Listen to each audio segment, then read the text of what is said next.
We are the BIPOC Arts Network and Fund. We resource possibilities for the BIPOC art community in Greater Houston. We build community cultural capital that we can all benefit from. The BIPOC Arts Network and Fund, BANF, is a multi-year initiative that builds a revolutionary arts ecosystem, empowering BIPOC artists, organizations, and communities in the Greater Houston area with transformative opportunities to dream, connect, collaborate, and create. The BIPOC Artists Network and Fund is guided by the very artists, nonprofit organizations, and local leaders it seeks to serve. It revolutionizes the local funding landscape, breaks down silos within the arts ecosystem, and welcomes everyone to support and learn from BIPOC arts communities. BANF provides resources and strengthens networks that supports Houston's communities of color in fully displaying their power, values, and traditions. And we are the BIPOC Arts Network and Fund. We are the BIPOC Arts Network and Fund. We are the BIPOC Arts Network and Fund. We are the BIPOC Arts Network and Fund.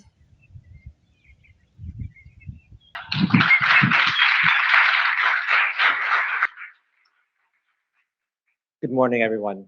Good morning to all of those who are joining on the live stream. And y'all, we are the BIPOC Arts Network and Fund.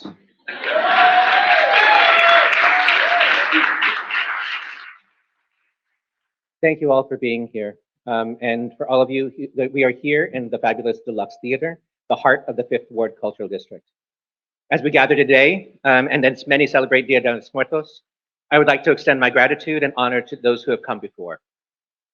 I would like to take a moment to honor our elders, the artists, the community leaders, the organizers, upon whose work, whose labor, whose sacrifice have helped make this moment possible. We honor all who persevere despite hardship, who celebrate the humanity and creativity of all people, and who are committed to a future that empowers us and our generations forward to an opportunity to be fully themselves and to build a thriving community. I'm Sixta Wagon, the director of the BIPOC Arts Network and Fund, and today is a celebration of survival, a commitment to networks, and a recognition of how art and culture is at the heart of our community. We will recognize 11 organizations as Houston Cultural Treasures, highlight some of the events and learning that made some of this moment possible. In 2020, the Ford Foundation responded to the devastating economic impact of COVID-19 on the BIPOC arts community across the country by forming the America's Cultural Treasures Initiative. This initiative was also a response to the racial reckoning following the murder of George Floyd, to underscore that the arts could help us find a way forward toward healing. The Ford Foundation, along with a coalition of national funders, committed $156 million to support BIPOC arts communities across the country and asked local philanthropic partners to match their funding for the geographic area. Specifically, these funds are to be used for multi-year grant programs for cultural groups of color that have exceptional regional or local significance. The investment in the BIPOC arts community was long overdue. The disparity in arts funding nationally and here in the Houston area is spectacular. In Houston, PWI organizations have a median income that is 22 times more than BIPOC arts organizations. If you understand the systemic inequalities facing the BIPOC community, this disparity in funding will come as no surprise.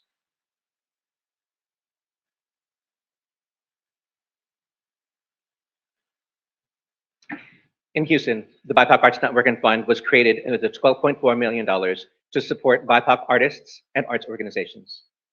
We thank the Houston Endowment, Ford Foundation, Kinder Foundation, the Powell Foundation, the Brown Foundation, and the Cullen Foundation, who have made commitments to our work.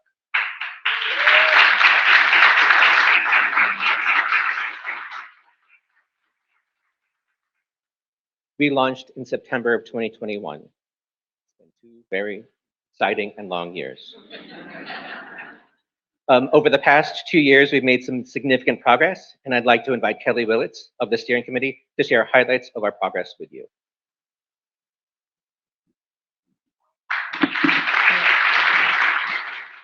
Thank you, Sixta. Good morning, everyone. My name is Dr. Kelly Willis, and I'm principal consultant founder of Vera Professional Development. I would like to present some of the highlights of our first 2 years.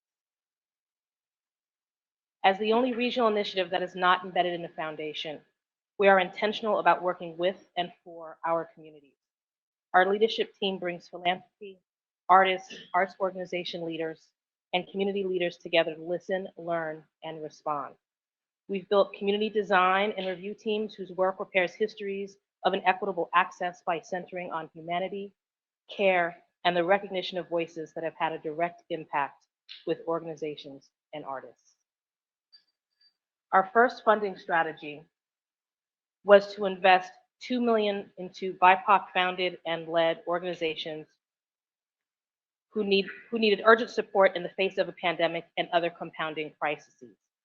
In early 2023, we celebrated our first award initiative by funding 25 artists. Each artist received $20,000, and another round of artist awards will open in the summer of 2024. We have established an 18-month learning community to enable a self-determined future.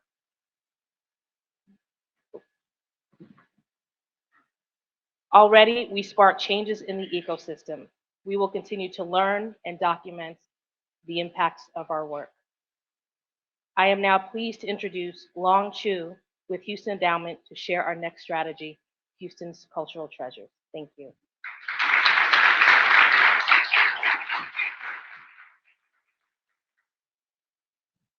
Good morning, y'all. I'm such an amateur, I jumped the gun. Sorry about that. My name is Long, and I am so happy to be here with you. Thank you for coming. This is a terrific and amazing moment. So I just want to pause and sort of have you breathe that joy in, because I'm certainly grateful and happy. So today, we get to name the 11 organizations who are designated as Houston Cultural Treasures. In all, a total of about $5 million in direct funding and technical support will be distributed across these organizations. So these are organizations who have a long history of stewarding and inspiring artists and organizations and supporting the sector that they live in. You know, they are committed to strengthening the BIPOC ecosystem of Greater Houston. And historically, these are also organizations that have presented, produced, and created work that speak to the vitality and the lives of BIPOC communities. Each organization will receive a multi-year operating support grant, unrestricted grants ranging from $100,000 to $500,000. We've also created a 2-year learning cohort that will provide opportunities to share knowledge, to build capacity, to experiment with new ideas. And so those are also resources that will be at hand for these organizations. It is a wonderful role that I will share with Kelly to announce the 11 cultural treasures. To celebrate each organization, we ask that the organization's leadership and friends to stand up and be recognized in a round of applause as we describe a short brief statement of your mission and share the founding date. As you can see, probably from the founding dates, that many of these organizations have existed for a long time and maybe without your knowledge. And so this is the right time to call them out. Once the applause ends for your team, go ahead and sit down. You don't want to stand for the entire time. Sit down and then we'll move on to the next organization. So this is kind of like the Academy Awards moment. I hope that we don't misname the movie, because Moonlight won, right? But they didn't know that they won. So, You're first. But we get see, I'm so bad. Okay, here we go. Okay, we're ready. All right. Arte Público Press, yes.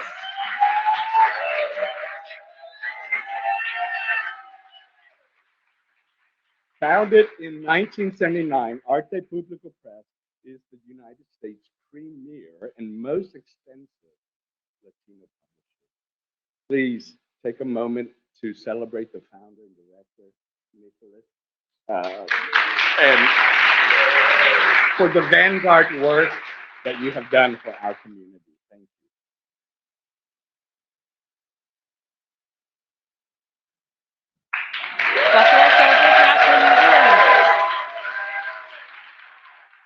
Founded by Captain Matthew.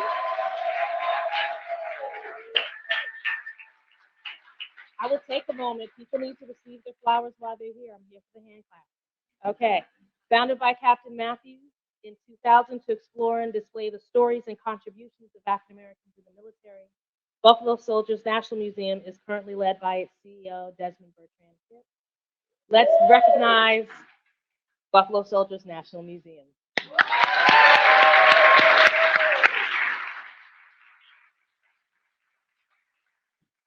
Right, next. Community Artist Collective, yes.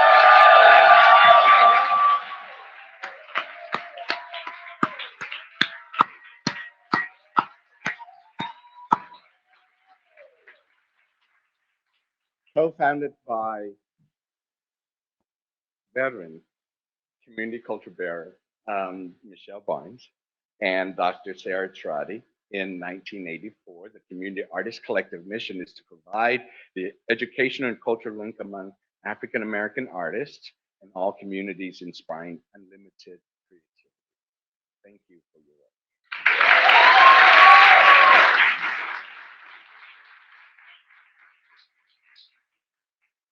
This doesn't like me. No. Go. Oh, does it? Okay, yes. Yeah. Community Music Center, Houston.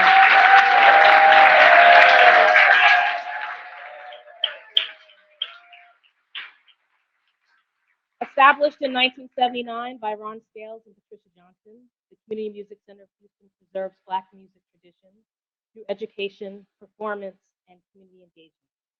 Please take a moment to congratulate Managing Director Ron Scales, who is part of our vital audience, and Music Director Dr. Ann Lundy and the team.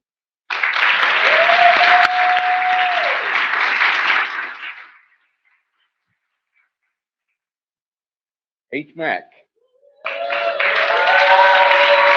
Houston Museum of African American Culture.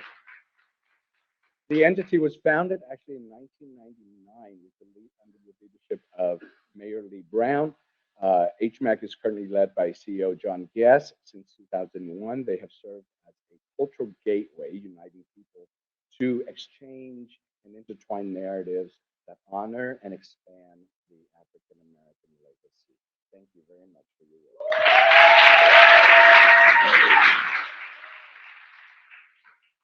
The Indo-American Association.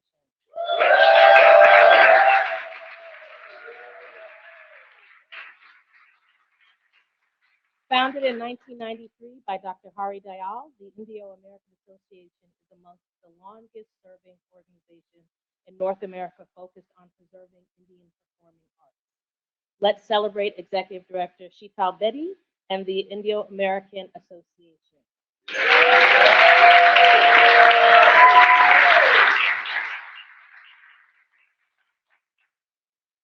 Hey.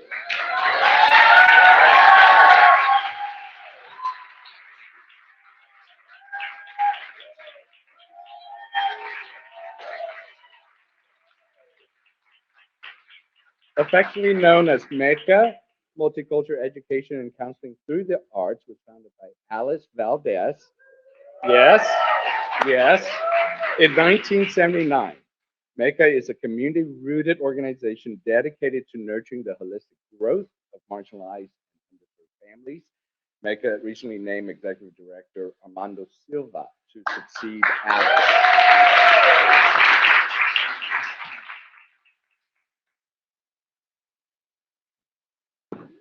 Nia Cultural Center.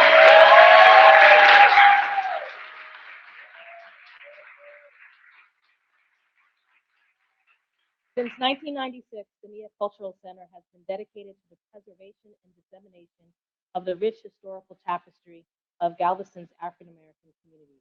Please join me in congratulating founder and executive director Sue Johnson and the Mia Cultural team.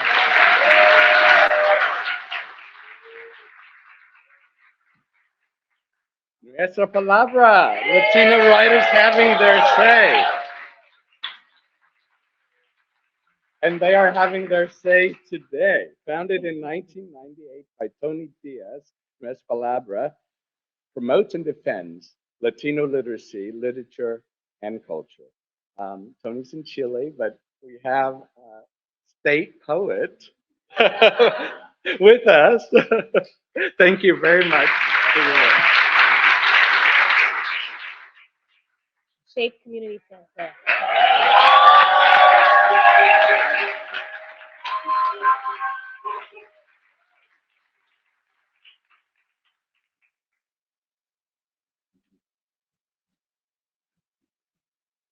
Shape Community Center was founded in the 3rd Ward in 1969.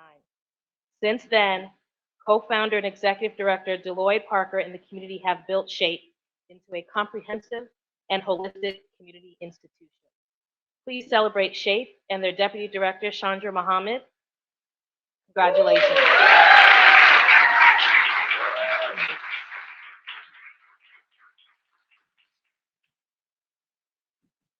All right. Sillenbaum, Houston.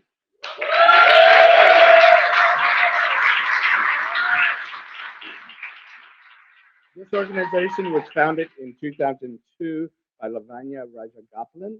She's unfortunately isn't here today, but the team is here with the mission of promoting Indian classical arts through artistic education and promoting young talent in Indian performing arts. Congratulations to Sillenbaum.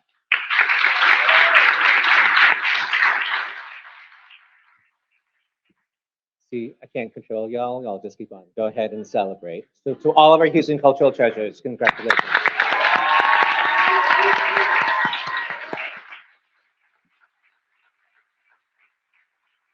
Thank you, Long and Kelly. And we've compiled a few words from our cultural treasures, if the video works.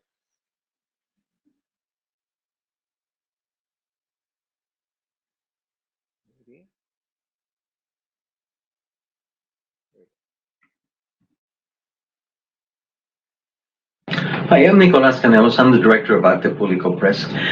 I just want to thank everyone involved with BANF and with the selection of Arte Público as one of Houston's cultural treasures. We really take that to heart, and it really helps us overcome what my board has always seen as Arte Público being one of Houston's best kept secrets. We hope that this will get the word out about us and also allow us more play in the community, as well as empower us to work with other groups to develop the arts community here in Houston. I am Desmond Bertrand Pitts, CEO of the Buffalo Soldiers National Museum. The Houston Cultural Treasures opportunity is a true path to sustainability for us, truly transformational. It allows us to focus on capital campaign improvements, increasing human capital and staff capacity, and working on our organizational infrastructure. We're excited to be a part of this cohort. Hi, my name is Michelle Barnes. I'm co-founder and executive director of the Community Artists Collective. And what being a Houston Cultural Treasure means to our organization is that we will be better prepared for the struggles that are ahead. The BIPOC Houston Cultural Treasures funding will better enable us to prepare for the challenges of the future that will create barriers to services that we intend to provide to children, families, adults, and tourists to the greater Houston area. Hello, my name is Elizabeth Watkins, chairperson of the board of the Community Music Center of Houston. Thank you so much for this Houston Cultural Treasures programming and funding. With this money, we will be able to start to transform our building into a community musical arts center, providing music education and training and employment for people throughout the community of Houston. and expanding our programming. Once again, we are very grateful. Hi, my name is John Guess, and I'm the CEO of the Houston Museum of African American Culture.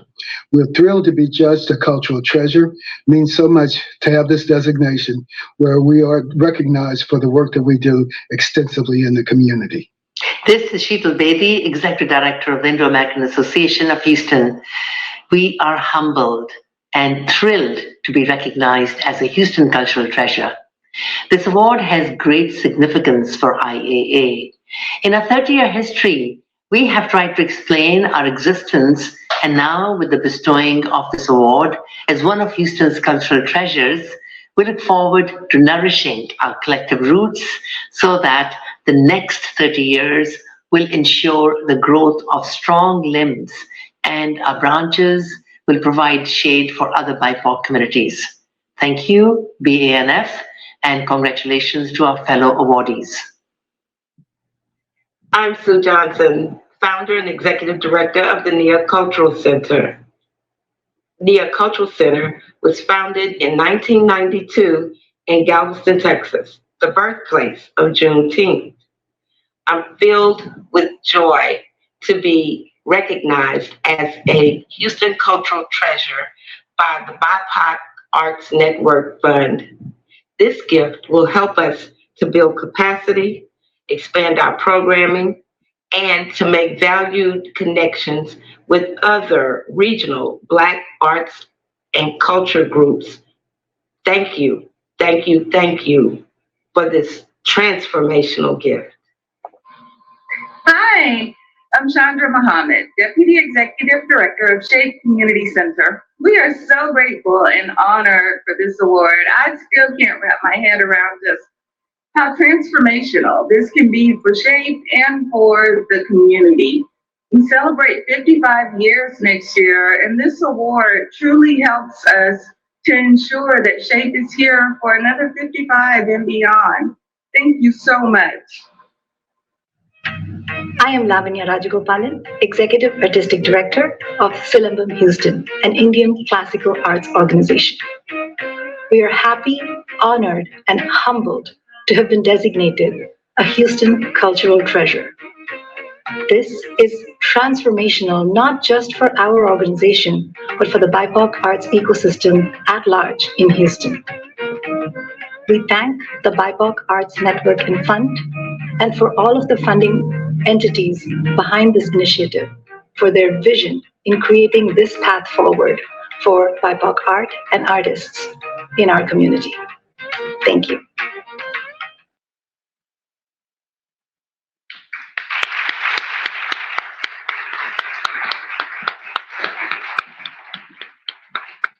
So, as we are excited to recognize these organizations as Houston Cultural Treasures, we will soon embark in a 2-year learning community with them. For those of you who haven't experienced the community or the power of these organizations, I ask you to go out, see them, experience their programs, their classes, their education, be part of the community that has continued to make Houston actually the diverse city that we deserve. Please, for those of you in the those of you in the audience, all of y'all have partnered, collaborated with each other. If you all in the live stream audience have not done that, please go out, collaborate, see other experiences all across Houston and Galveston. We are here, we are Houston Cultural Treasures, and thank you.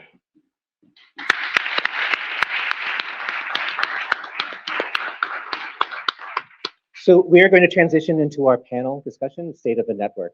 And unfortunately, our moderator, Veronica Chapa-Grudinsky, has taken ill. So I'm going to step into that role. And so part of the purpose of this is to hear from different parts of our stakeholder community, discuss learning hopes for the upcoming year.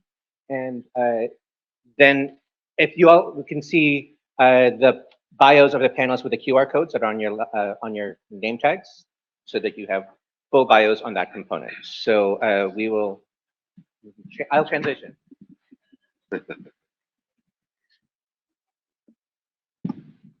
Hi. Welcome. Yeah, this ain't my Oprah moment. Anyway, so I think that, again, Thank you all for being here. Thank you all for the work. Thank you all for being here. And hopefully this will be an exciting learning moment for all of us. So I can't tell you the 2 years of learning that happens in our conversations from our organizations, from the work that they do. And all of that is actually, some of it is captured on our learnings.houstonbanf.org, and I'll put that up later on. But here is an opportunity to hear from you all in order to talk this. Can you all just give a short introduction about your name, your pronouns, and also what has been your involvement with BANF? And we're going to start with Petra. Hoping it was the other way around. But good morning, everyone. I'm Petra Brannon Isaac, she, her, hers, and I serve as the Director of Education and Community Projects for the Kinder Foundation. But more specifically today, I also serve as a steering committee member for BANF. And I've been involved really these long 2 years, these amazing 2 years since its inception. And it's been a beautiful journey to watch what this initiative has become and is becoming. So looking forward to sharing those insights with you today. Buenos días. I am Gumaro Armando Silva, and I am currently the new Executive Director for Multicultural Education and Counseling through the Arts. I must give a huge shout out to our founder, Alice Valdez, for whom we would not be here without. I would not be sitting here without her. Yes, please. She's watching, so please send all your love to Alice. I started as a dance major at Mecca, and I went on to perform with the Dallas Black Dance Theater for about 10 years. And retiring from that, I came home to Houston. Coming home to Houston meant coming back to Mecca and working with Mecca. And so, yeah, he, him, his. Good morning, everyone. My name is Abhi Chad. I use she, her pronouns. I'm a multidisciplinary artist and a naturalist. I'm also an arts administrator, and I see that role as an arts administrator as part of my practice as an artist. I have had the pleasure of working with BANF over the last 10 months on a project looking at the arts education landscape across the city. We'll talk more about that in January. And then more recently, I was honored to be included in the cohort of Artist Award recipients. So I am here wearing those. So Epi, we're going to start with you in this next question. What have you learned through your time with BIPOC Arts Network? You know, it's given me the opportunity to really think about the way that we serve, we as individuals, we as organizations, as nodes within the community, and the connection points that live between us. We're culture bearers, and we are the flow of information across the city. We're conduits. And it's really made me think about where those gaps are through some of the work with BANF and just being able to connect with new people in the community. It's occurred to me that we don't all know each other. We're the biggest small town in the world in a lot of ways.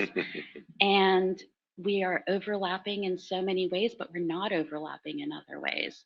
And it's really given me pause thinking about the work that we've been doing together. There have been moments where I realized we don't have the time to dream. We're constantly hustling. We're constantly solving problems. We're putting out fires, and we don't have the time to stop, connect with one another, kind of zoom up a little bit higher than the day to day, the year to year, and think about what we want for ourselves and each other. And there's just no one way that people come to this work. We're so diverse. There's all the diversity that we talk about in Houston, but we're diverse as individuals in how we come to the creative practice, the creative field, and why we're invested in this work. Each of us has a story.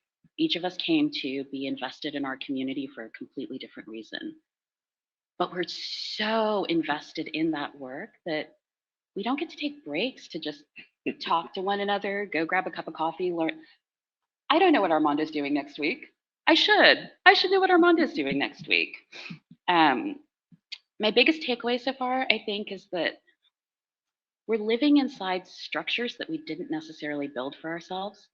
These are structures that were given to us, structures that we've absorbed as part of the norm. And those structures are rooted in speed, in growth, in numbers. And I just don't think that's where the work is. the work's in taking a breath and giving ourselves time to dream and to build something new and to build something that's for us and to try new things and make mistakes and be flexible with ourselves. And in that flexibility, I think a little bit about the way that we value ourselves. Flexibility is something that we see as a response mechanism, but I think we need to start thinking of that flexibility as a muscle that we're building with pride, something that we are nurturing, something that we bring to the table when we come into conversations as leaders and we think about how we can do more for ourselves and our communities. Thanks so much, Epi. Mic drop, Epi Chad.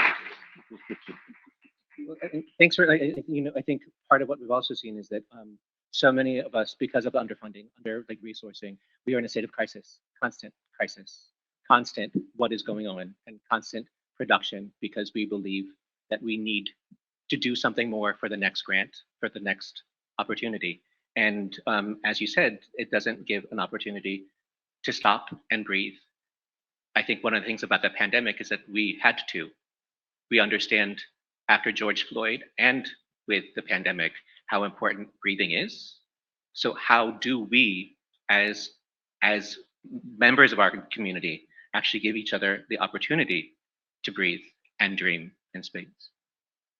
Armando. Yes, just touching on that quickly, as a dancer, as an artist, you always think you're only as good as your last gig, right? And so that's that mentality that unfortunately we've been kind of forced into. I think for me and working with the Mecca team, the biggest thing has been to recognize that we're fortunate to be at this table right now, but there's so many more of us that are not, right? And so being able to bring their voices to this table too, not necessarily speaking for them, but making others aware there are many more of us out here doing this work, and they should also be at this table. Why are they not at this table, right? And so I think that's been the most important for me, and also understanding again that we're all in these little silos, and that's unfortunate, right? And so I've already started in the past 2 years reaching out to groups like IAA, community music centers. It's so exciting to see all of you in this room because Alice has worked with all of you already, and so she's laid this amazing groundwork for me to continue. So I'm really excited. But that for us, I think, is really the biggest thing: is to remember that you are just one voice at the table. There's so many other people. How do you bring them forward too, right? How can you create space for them? I think that's the thing that we've most learned. Thanks. Petra? Yeah.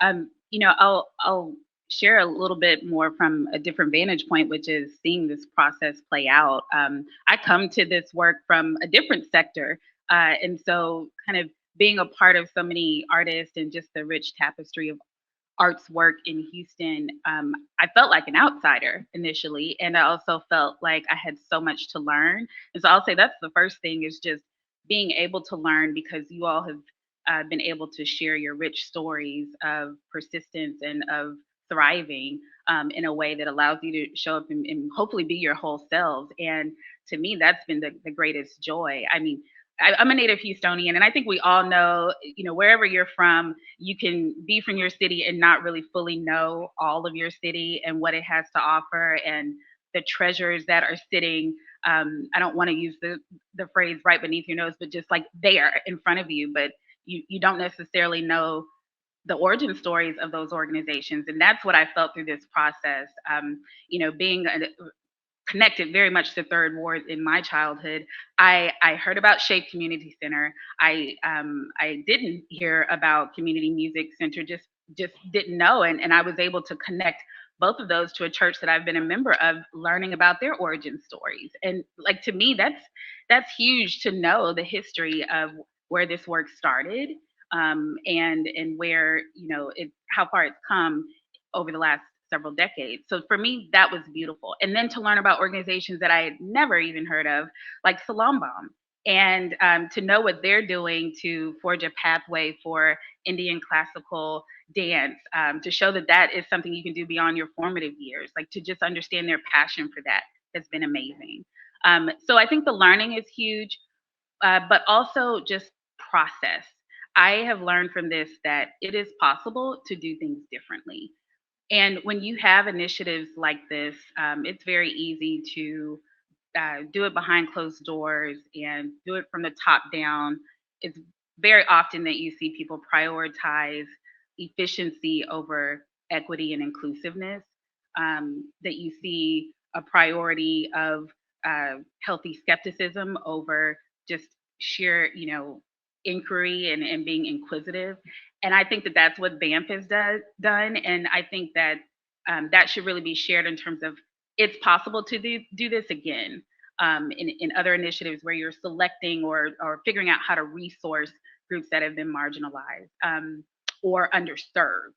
And so that for me is the biggest thing. And I think we've heard affirmation in that.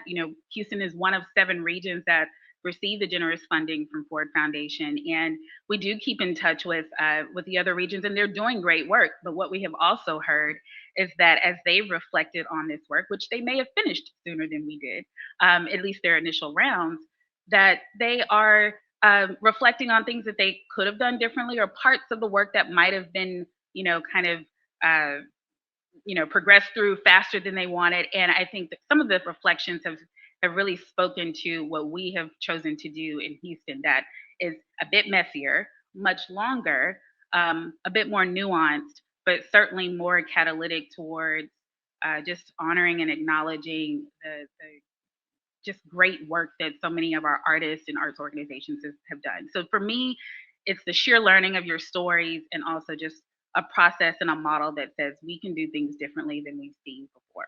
And it's okay. Well, and thanks, because I think that, again, parts of the thing is that y'all are here. Y'all have been here. Y'all have been doing the work. And what we have the responsibility and the pleasure and the generosity to do is actually, as a BIPOC Arts Network and Fund, is to actually help resource you all and acknowledge the work that you have been doing. And I think that this has been a great learning experience for all of us as to what we assumed, what we knew, and where those assumptions actually have brought us into the wrong places, and actually have kept us in our own silos, have kept us doing some of this work in ways that actually aren't necessarily healthy for us. And so this is an opportunity, again, for us to come together, learn, and continue to challenge each other as to that. So I think you spoke a little bit, Armando, I'm going to go to you next, as to like about some of the impacts around this work. But if you could actually talk a little bit more around what impacts have you observed that BANF has had in the community? Well, definitely the ability to work freely. I think that's been the biggest. A lot of times we get caught up in having to manage a grant and figure out, how am I going to report this? Am I doing the work that they're going to require to see proof of, right? And that isn't necessarily where we need to be focusing on. We need to be focusing on the work that we're doing, the healing that's happening sometimes with the work that we're doing, the people that we're serving. Do we need to bring more of this, etc.? And so that's the biggest impact, is to be able to work and move without having that monkey on your back, on your shoulder, like, oh, okay, that report is due, what it was due, and like, right? But instead really focus on little Johnny got a whole month of classes and that happened, right? And how does that impact him? The other thing is really the collaboration that has been afforded to us, right? Because we're in this network, we'd heard certain names, we didn't really know how to contact or how to even approach somebody, or are they approachable, right? And so being in this cohort has allowed us that ability to just reach out, Patron, oh, just like that, just like that, and then the dancer comes out, right? But just like, it really has been that easy to reach out and say, hey, Shito, let's do something together and make it work, right? And then there's that little money there that, okay, I don't have to account for it and I don't have to report for it this way. And we get this great product that's affecting multiple communities. Thanks. Petra, we're going to go to you next. I think some of the earliest impacts I see is just kind of in your comments about being a part of this process yourself. And I think that is acknowledgement. The impact of being acknowledged and feeling like you're seen. I've heard that several times, and I think that really, I think that's a part of the healing process, right? I know how it feels when I know I haven't been seen, and then someone says, I see you. That's so foundational. So I think that the impacts early on in this work are foundational. That acknowledgement of we see you, it's beyond just a nod. It's we see you, and here are resources to let you know we see you. so that you can dream and feel a little bit more free. I think that's huge and should not go unstated. And that leads to greater trust building, right? Which is so necessary and foundational. And then the trust building leads to greater collaboration. And I think we've seen that in such a beautiful way. Just the first round of funding for $2 million with the crisis funding. And really, that was kind of casting a really wide net and not knowing what we were going to get. And on the back end of that process, looking back and reflecting on the fact and seeing that half of the recipients were not necessarily 501c3s. And to me, that spoke to collaboration because many of you in this room stepped up and said, we'll fiscally sponsor some of those organizations. To me, that's the kind of collaboration that I think is possible through this, because otherwise, so many of those organizations would have been left out of just an initial round of funding.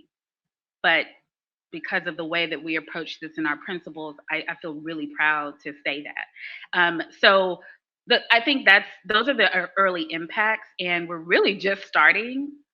You all are just starting the really hard work, but the transformational work of really coming together as a network. And so I think we have so many other impacts to learn, but I think these early impacts have hopefully been foundational, and I hope that that reigns true throughout these next several years. Thanks, Petra. Because I think that also what we also found with the fiscally sponsored projects, we also see how artists and how arts organizations actually do their work and don't necessarily fit into a 501c3 model. We don't fit into some of those aspects. And so in what ways, particularly when we have artists who are leading the work, who actually have the vision, the dream, and figure out how to make it happen and do the hustle, how do we support the hustle without actually, I'm sorry, not the hustle. How do we support the work? The hustle. Forget about the hustle. The hustle too. Yeah. The hustle will happen, but how do we support the work, right? So I think that's it's really great in order for us to be able to, again, I think reflect what are the ways that work, but also be clear on what are the systems that we have and how far we can push those systems, and know how to work within or what within that aspect. And I think that's also been a really important learning from all of us as to, okay, can we do this? Like, actually, no, because legally we can't do this, but maybe somebody in partnership or in collaboration might be able to figure out how to make that thing happen. So I think that's been one of the ongoing. And I'm like, I'm not a panelist, but might as well. I'm like, I'm always. Just wanted to touch on the collaboration part. Like, what I've noticed is that these are really deeper than what I've seen in the past. A lot is the surface collaboration. Oh, we work together, right? You mean you showed up to my space or we showed up to your space and we presented what we do. But that's not what's happening now. Like, we're actually really diving in and learning about one another and say, okay, well, that really blends in what we do. We do the same thing. We just call it this, right? And so that's what's really exciting, is to understand that we are understanding one another, and we're allowing each other to carry each other's voices into those other little areas. So the silos are breaking up, I think. Yeah. Not fast enough. They're breaking up. Effie? I think the impact that has really stood out for me is dispelling the stereotypes around what art is in Houston, in the States, thinking outside of the basically outdated, I mean, going back to medieval times, the idea of this artist working in a silo that has a benefactor and they're making this product, and that is the art. I think that this work has really elevated the idea that artists work in a variety of ways, that artists are our neighbors, artists are teachers, artists are scientists, artists are economists. I think artists are often economists. We just don't get acknowledged for that. And we're everywhere.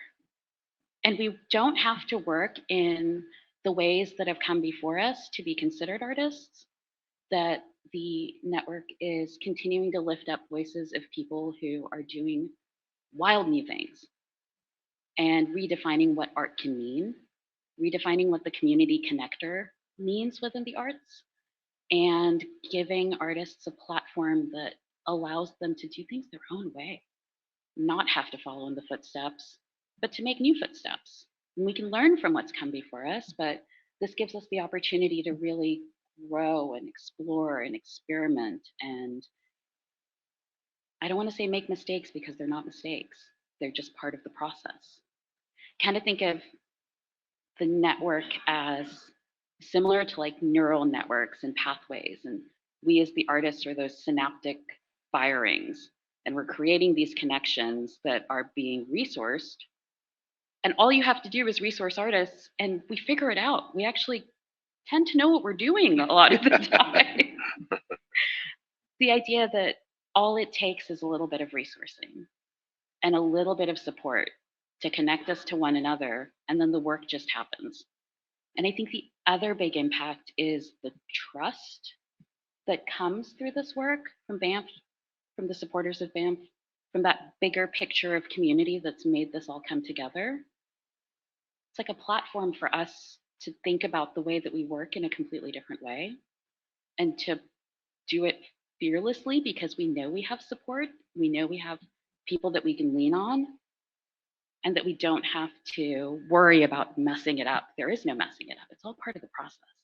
And I think that impact is rippling outward because the people that are part of this community, this network currently, have our own networks. And each of those people have their own networks. So this idea that we can move forward fearlessly and just explore and experiment will ripple outward and into next generations and change the way that we're looking at our community well beyond the 5 years that BANF is slated to exist in our community. It's bigger. It's the ripple effect is something that I don't know how we quantify that exactly. That's my data brain talking. Like, but how do we find? We'll talk about that in a second. But I'm like, no, I think that thanks because I think we've had many conversations. Is that when many of us who have been artists actually chose to be an administrator, we think that those are separate things. Not really, not really. And why do arts and culture workers think that they have to be only business people and not think about where is the artistic process? And it's not failure. I mean, it's part of our process. How can we be process-based and not outcome-oriented, and not just outcome-oriented into this work? So I think part of the thing about the data aspect is that storytelling is going to be an essential part of how we do and how we're going to continue to work. And actually, we will be announcing in the newsletter tomorrow that we're going to be hiring community storytellers in order to help do some evaluation work with us, because we do believe in the power of the individual voice. We do believe and trust in artists to be able to reflect back what is actually happening into this world and do it in a way that is inspirational and provocative, but also truthful in this. So we will be figuring out how do we actually collect our stories as data? How do we actually make sure that those stories are told from our community, by our community, for ways in which we can continue to challenge each other in order to think about that, so that the outcomes and the success is based on what we understand, what we know with our communities, instead of something that has to fit a national or an international model. So in fact, we hope we are building opportunities in order to build models that are already here. Y'all could not have been doing the work for 40 years without having something to be doing right. What are you doing right in order for us to then be able to lift and amplify that work? How do we help shift some of those concepts and trust as artists, trust each other and trust our communities? I also just want to say that it's not always only just new, right? Because we have forms that have been lasting longer than Western written word. Right. So like we need to understand that we are a global community that has its own culture, histories, and that if we actually listen and then respond and respect, then maybe we can continue to learn, and maybe we'll, yeah. I'm gonna stop that. But then, we also know that, the Community Arts Collective in quilt making, and how long has that actually been part of the ways not only have we been doing expressive, but has, like, as we watched with HGO and intelligence, how quilt making and was part of a resistance, has been part of a community way of working, and that some of us are just learning that now, whereas others have been doing this for generations. So in what ways can we, again, recognize what we can acknowledge what other people know, and how can you share and offer that in the best and most hopeful ways? And so that is going to be my transition to y'all as this next and perhaps last question. What is your hope? Yeah, what are your hopes for BANF and our community moving forward? Who wants to start? I will. Thank you. And then just to jump on the storytelling thing, because we're all storytellers. I can't see a face in here that I can't believe that in our cultures, storytelling is not what we do. That is how we pass on our traditions. That is how we pass on culture. Storytelling, right? Some of us choose to do it with dance. Some do it with music. Some do it verbally, some do it orally in a song and poetry, etc. But what is the future for BAMP for us, right? What I see is really expanding the work that we do without any fear, right? And then also figuring out when this 5 year ends, this 5th year ends, who's next, who's in line, right? Who is ready to support that work now? So during these 5 years, let's be looking at those people, lining them up and talking to the same ones. Why only 5 years, right? It shouldn't just be 5 years. Keep it up. We'll keep doing what we do. We've been doing it forever. We're going to continue doing it. So that's for me what I think. Yeah. Thanks, Armando. No pressure, y'all.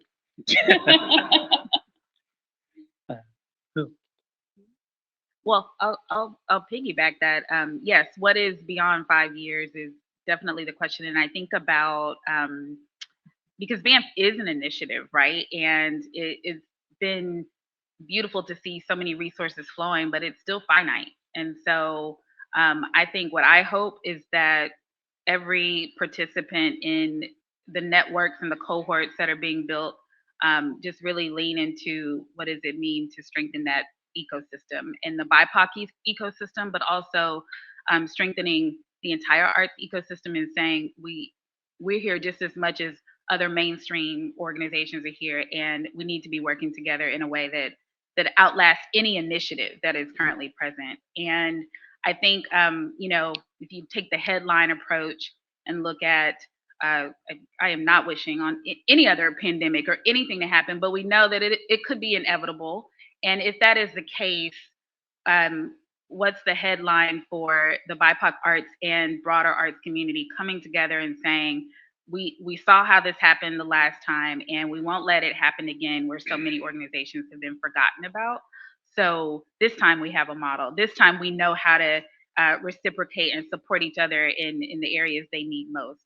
I think that really being able to lean into the deep visioning and dreaming that we've been talking about really creates something that lasts a lifetime. And so, I think, what I'm most inspired by, a lot of times I'll think on the education side about one of my sheroes, Dr. Ruth Simmons, who has been president of, such esteemed organizations, right? But she's told this story several times, and it just stays with me that, during Jim Crow segregated era, that she had teachers who believed something that they could not currently see, but they were preparing her for a world that didn't exist. And now look. And so you can see that in an education realm. The same is true for the arts ecosystem, for any other ecosystem that we're talking about. And so I think that, that word transformation, some of these words we throw out and it's like, what does it really mean? But I do think that transformation, just as much as it's about big change and big improvement, it's also about simply imagining what is not currently there. And I hope that for every single person and entity part of BANF, that 50 years from now, you're saying, wow, we did that then, and now we're able to do this. So that's what I hope.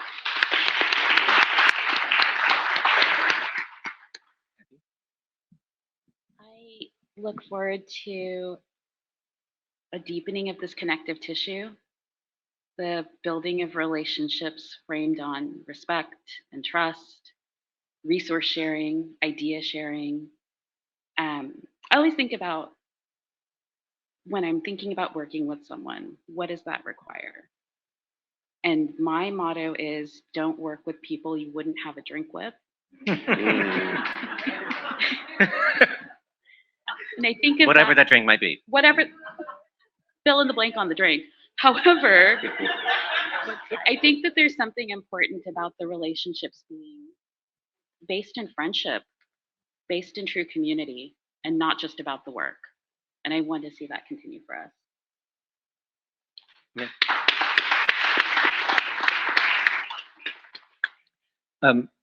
I'm gonna we're gonna wrap this up much quicker than all this because really we can actually be with y'all and not be on stage. So I'm gonna do this so that like you all think about your closing thoughts, right? If there's anything else that you wanted to leave in this. But I also did want to draw attention to our learnings website, which is learnings.houstonbanf.org. That is work that has actually been that we have done after with Change Elemental, who has been a consulting firm, and also with a design team and a community design team for our evaluation. That's been a synthesis of the learning and listening opportunities that happened after our round one grants after the first year, in order for us to actually sit with our organizations and our grantees and hear what their realities were, and what their needs were, what their hopes were. What I can say is that we are thrilled that, well, we listened, and many of our programs actually are directly related to that. The idea of the space to network as a cohort, to actually dream in order to create space so that it's not just about doing the same work, but how do we actually invest in each other and invest in ways that provoke new opportunities and different opportunities. So that it will actually name what was needed and also our strategies. I encourage you to go to learnings.houstonbanf.org in order to do that. Thank you, Change Elemental. Thank you to the evaluation design team. And thank you to Imagina Communications, who actually has been continuing to work with me because, you know, I might not be the best and easiest person to work with when it comes to websites. So, final thoughts.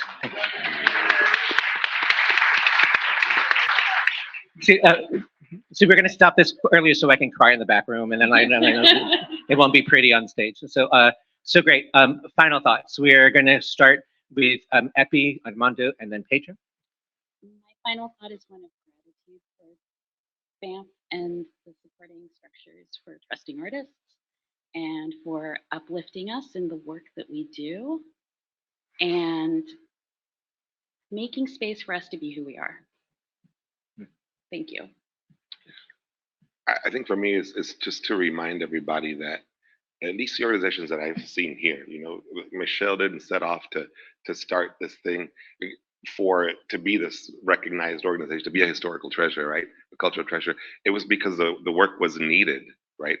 And so remember that, and remember that as artists, we contribute to everyday part of society. Like there's not a part of the ecosystem that we don't contribute to, and that's important to remember that. Yeah.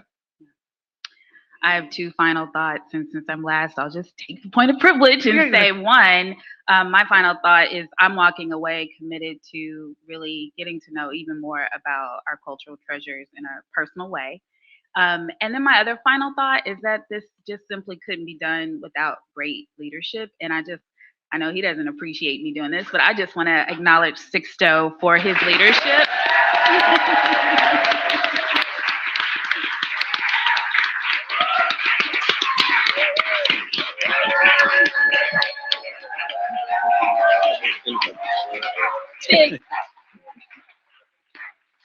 Sorry. See, we're early morning, so I didn't put on mascara or eyeliner, so that's all easy now.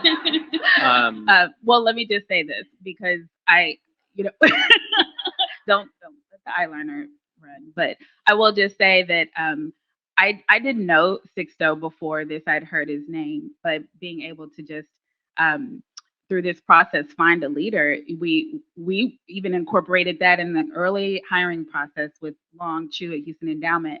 And we were kind of like, you know what? This is not going to be a normal Q&A. This is going to be let's let the person come and be who they are and just talk and share what they see for this work. And he totally did that. And it was kind of like, duh, he has been doing this work for so many years. And to see how this is complex work. I have a vast appreciation for that. And he's done it with such care. And so I just truly want to acknowledge him in that. So thank you.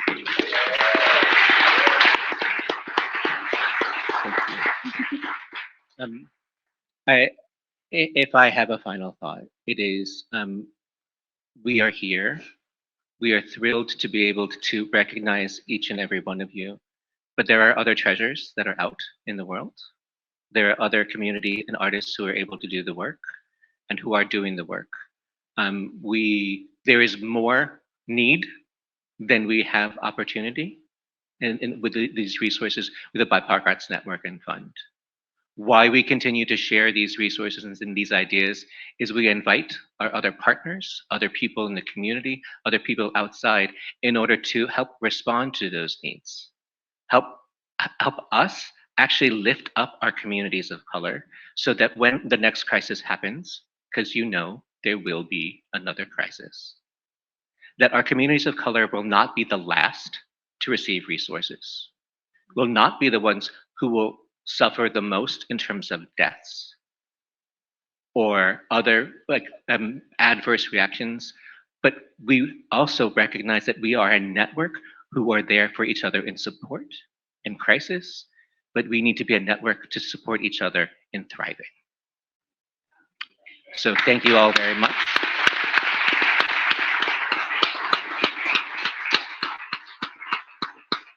And now we get to just celebrate. So thank you, everybody. We'll meet you out in there.